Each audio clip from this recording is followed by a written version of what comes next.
Namaste everyone. My name is Daivik. Happy Shivaratri to all. Today I am going to sing Lingashtikam.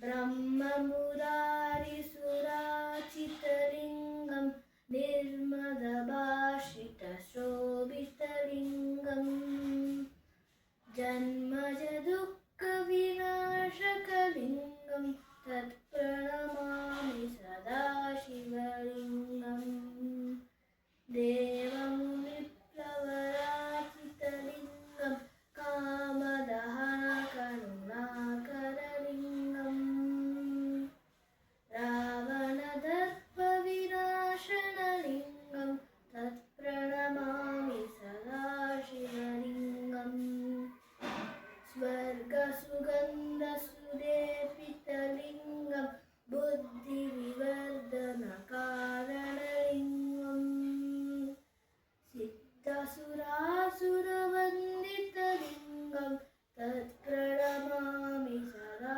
Shivalingam. Thank you. Happy Shivaratri to all.